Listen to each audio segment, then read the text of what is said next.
আমার প্রিয় ছাত্রছাত্রী, আজ আমি তোমাদের জানাবো আমাদের ভারতবর্ষের প্রধানমন্ত্রী নরেন্দ্র মোদী, আমাদের পশ্চিমবঙ্গের মুখ্যমন্ত্রী শুভেন্দু অধিকারী এবং আমি যেহেতু নবদ্বীপে বাস করি তাই আমাদের নবদ্বীপের বিধায়ক সম্মানীয় শ্রুতিশেখর গোস্বামী, এদের নামের ভিতর কি লুকিয়ে আছে এবং এরা কেমন এত সম্মানীয় পদে রয়েছে। ঠিক আছে, দেখো তবে নরেন্দ্র মোদী হচ্ছে আমাদের সকলের প্রধানমন্ত্রী, তাই তো? এই নরেন্দ্র নামটা একটি সংস্কৃত শব্দ, ঠিক আছে? নরেন্দ্র এই শব্দটাকে বা এই নামটাকে যদি আমি ভাঙি তাহলে কি হচ্ছে? নর যোগ ইন্দ্র, নরেন্দ্র। তাহলে নর কথার অর্থ কি? নর কথার অর্থ মানুষ। আর ইন্দ্র কথার অর্থ কি? ইন্দ্র মানে দেবরাজ বা নেতা বা শ্রেষ্ঠ, ঠিক আছে?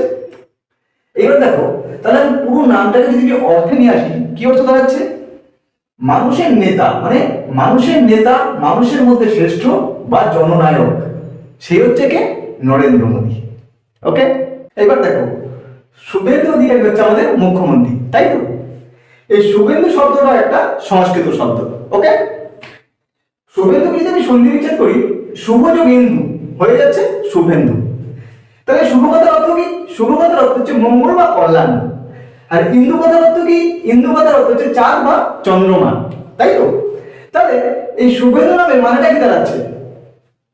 শুভ চাঁদ, মঙ্গলের প্রতীক বা কল্যাণময় ব্যক্তি, আমাদের মুখ্যমন্ত্রী, তাই তো?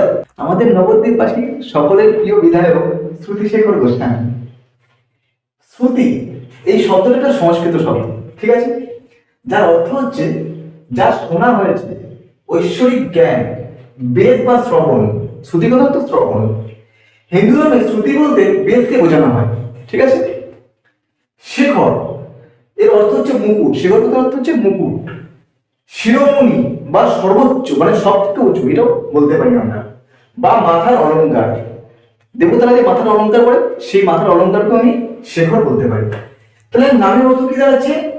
ঐশ্বরিক জ্ঞানের শিরোমণি এবং আত্মসংযমী ব্যক্তি বা পবিত্র জ্ঞানে শ্রেষ্ঠ হচ্ছে আমাদের বিধায়ক।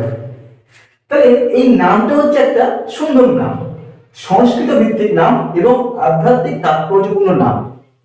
মনে থাকবে। ভিডিওটা তোমরা ইউটিউব থেকে দেখলে চ্যানেলকে সাবস্ক্রাইব করো, আর ফেসবুক এবং ইনস্টাগ্রাম থেকে দেখলেও ফলো করে রাখো। ওকে।